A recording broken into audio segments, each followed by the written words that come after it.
la deuxième table ronde. Alors, deuxième séquence qui est dédiée à l'OCQD et au bilan Macron. Alors, OCQD, qu'est-ce que c'est que cet acronyme ? On l'a dit tout à l'heure, c'est l'Observatoire citoyen de la qualité démocratique. C'est un des groupes de travail du pacte civique qui rédige tous les ans ce fameux rapport que Pierre a nommé austère, je dirais peut-être pas austère, en tout état de cause, pas forcément exhaustif non plus, mais justement très intéressant à lire, que vous pourrez retrouver sur notre site. Tout d'abord, ça a déjà été mentionné, mais je tiens à le rappeler parce que c'est très important, c'est le côté transpolitique. C'est un lieu où on observe.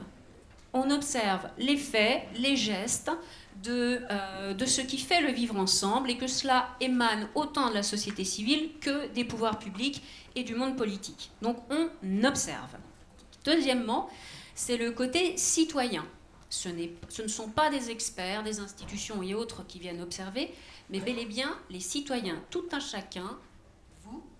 Moi, j'en fais d'ailleurs partie. Si vous voulez rejoindre les belles énergies qui sont à l'Observatoire citoyen de la qualité démocratique, eh bien n'hésitez pas, c'est ouvert, tout le monde peut venir et justement apporter talent, énergie, volonté et enthousiasme. Donc nous allons avoir donc dans cette séquence un premier temps où Jackie et Marcel vont nous parler du rapport de l'OCQD en lui-même, et puis ensuite nous aurons un deuxième temps avec mes invités à gauche, plus un qui manque, mais je vous le présenterai après, pour être des grands témoins de cette partie bilan Macron, mais j'y reviendrai après. À toi, Jackie. Merci. Bonjour à toutes et bonjour à tous. Tout d'abord, quelques mots sur la méthode de l'Observatoire citoyen de la qualité démocratique.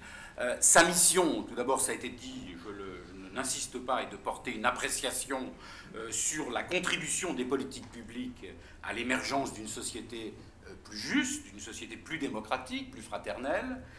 Et parce que c'est un observatoire, et là les mots ont leur importance, parce que c'est un observatoire, il le fait avec méthode qu'il a progressivement affinée. Et il faut rendre hommage aux jeunes anciens qui ont initié le travail. La conviction de l'OCQD, c'est que, et qui nous paraît toujours juste, c'est la conviction initiale, c'est qu'observer, c'est déjà agir. Alors la méthode, elle repose plus sur la confrontation des différentes ressources très riches, très différentes, des différentes ressources du pacte civique dans sa diversité associative, culturelle, spirituelle, militante, plutôt que dans des méthodes très lourdes avec des grilles d'analyse. Et lorsque nous faisons une appréciation, s'il n'y a pas consensus, cela peut arriver, cela arrive, et bien dans ce cas-là, nous publions des regards croisés qui retracent les points de vue des uns et des autres. Cette méthode est fondée sur des critères simples, robustes, je dirais, qui s'efforcent de voir comment la décision publique a été élaborée, comment elle a été prise, est-ce qu'elle a été démocratiquement élaborée aux différentes étapes du processus. Et cette méthode n'interdit évidemment pas d'examiner si le contenu, car on s'intéresse aussi au contenu, bien entendu, si le contenu de la politique publique, de la loi, va dans le sens des valeurs du pacte, créativité, sobriété, justice, fraternité. Et nous réfléchissons d'ailleurs pour l'an prochain à la mise en place d'un baromètre de la qualité démocratique et de la santé sociale, voilà, pour progresser dans cette méthode. Alors c'est dans cet esprit, tel que je viens de l'indiquer, que l'OCQD a engagé l'examen du bilan du premier semestre du quinquennat au regard de critères démocratiques, et il l'a fait loin des passions partisanes, loin de tout a priori, et en se posant quelques questions simples. Je les résume. Ce qui a été annoncé par le candidat Macron comme devant être réalisé dans les 6 premiers mois, l'a-t-il été fait? Les décisions qui ont été prises depuis et qui n'ont pas forcément été annoncées, sont-elles contraires à celles pour laquelle il a été élu? Les décisions ont-elles été précédées du débat public correspondant à leur importance? Et les concertations avec les partenaires institutionnels ou sociaux ont-elles été réellement conduites? Le débat parlementaire a-t-il été de qualité?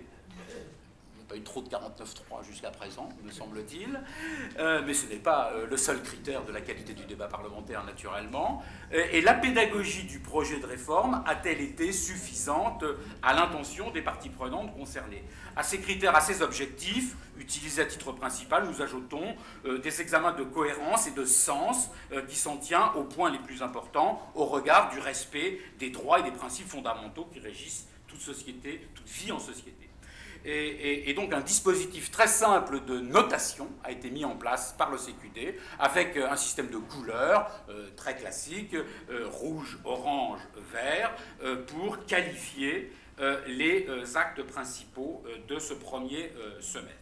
Alors, avant d'établir le bilan du premier semestre, naturellement, il faut indiquer par rapport à quoi nous jugeons, nous apprécions ces politiques, et il faut présenter les grandes orientations qui ont été pendant la campagne électorale, les engagements majeurs du candidat.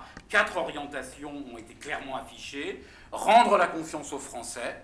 La France doute d'elle-même, disait-il. La première exigence sera de rendre aux Français la confiance en eux. Et les voies pour permettre cette renaissance sont rappelées au plan économique, institutionnel, européen et international.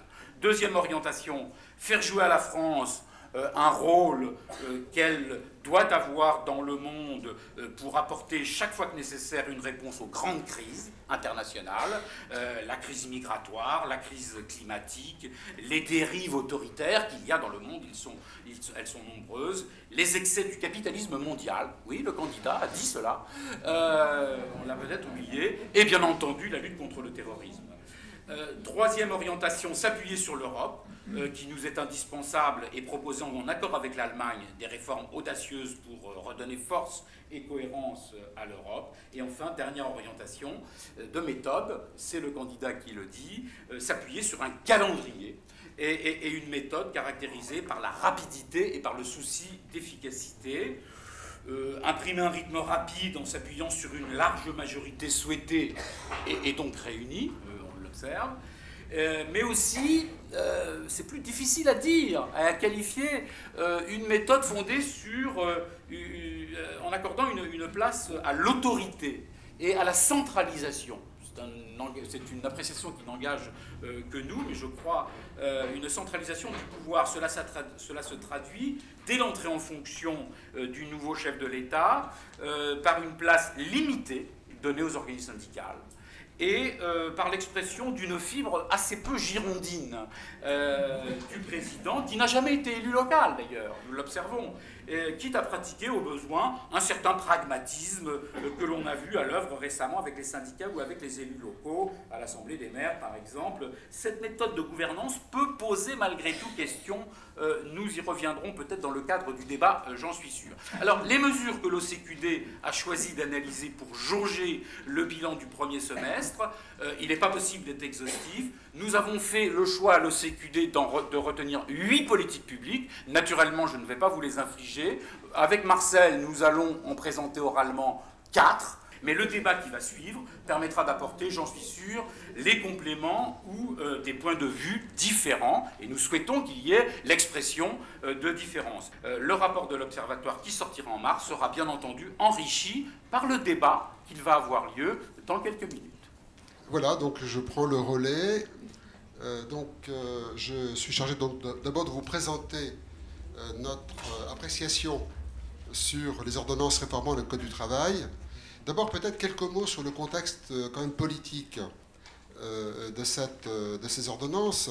Le candidat Macron a clairement affiché sa volonté de provoquer un choc de confiance, comme l'a dit tout à l'heure Jackie, et de prendre des mesures de grande importance par ordonnance, publiées avant la fin de l'été 2017. C'était donc son engagement de campagne.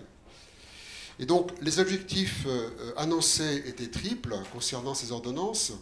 D'une part, donc, décentraliser le dialogue social au plus près des entreprises, réduire la négociation interprofessionnelle à quelques sujets clés et restreindre le rôle des branches. C'était donc les 3 objectifs, je dirais, initiaux et principaux structurants de ces ordonnances. Alors, à l'OCQD, on s'est posé donc un certain nombre de questions face à ces ordonnances. Première question, c'est la démocratie politique et citoyenne a-t-elle été respectée. Deuxième question, la démocratie sociale, cette fois, qui est entrée dans le droit positif depuis la Constitution de 1946, est-elle excessivement affaiblie? Troisième question, le travail préparatoire de la concertation avec les partenaires sociaux ont-ils été effectués dans des conditions de rapidité telles que sa pérennité soit compromise? Quatrième question, enfin, ces 5 ordonnances devant continuer à protéger les droits individuels et collectifs des salariés, portent-elles atteinte aux équilibres fondamentaux de notre droit du travail? Voilà donc les 4 questions, les 4 critères de notre appréciation. Donc sur ce premier point de la démocratie politique, le CQD donne plutôt une couleur verte, donc plutôt positive. Sur le second point, la seconde question, la concertation avec les syndicats, a-t-elle été suffisante? Et d'une part, et d'autre part, l'opinion a-t-elle pu comprendre les mesures en préparation?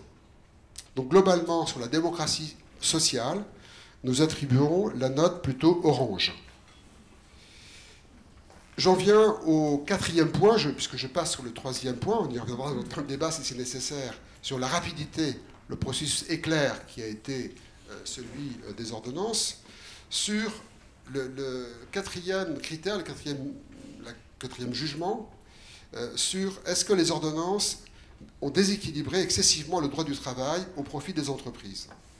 Donc sur ce 4e point, nous attribuons la note orange. En conclusion, en dehors des enjeux symboliques vis-à-vis des chefs d'entreprise, il pourrait y avoir alors dans ces réformes un enjeu, mais à prouver, je dirais, à observer dans la durée, un enjeu tout à fait essentiel qui serait de faire évoluer la France d'une société de conflit et de culture du conflit qui la caractérise à une société de dialogue. Et pour résumer donc en un mot notre appréciation sur ces ordonnances, nous avons choisi au total la note orange pour indiquer les plus et les aspects positifs et les aspects moins positifs de ces ordonnances. Vous parlez de la loi de finances pour 2018, dans ce cadre peut paraître une gageure, mais je pense que c'était important que l'OCQD s'attarde sur ce document. Pourquoi? Parce que la loi de finances, ce n'est pas qu'un document budgétaire et fiscal. Évidemment, c'est cela. Mais il n'est pas que cela, et il est très significatif parce qu'il est tout simplement révélateur des choix politiques majeurs que la majorité porte pour l'année qui va s'ouvrir. En conclusion, Madame la Sénatrice, l'OCQD porte une appréciation assez partagée sur la loi de finances 2018. Deux des valeurs de l'OCQD, la créativité et la sobriété, sont en phase avec les choix faits par la loi de finances, et les 2 autres, la justice et la solidarité, sont en décalage avec eux. Bravo, merci.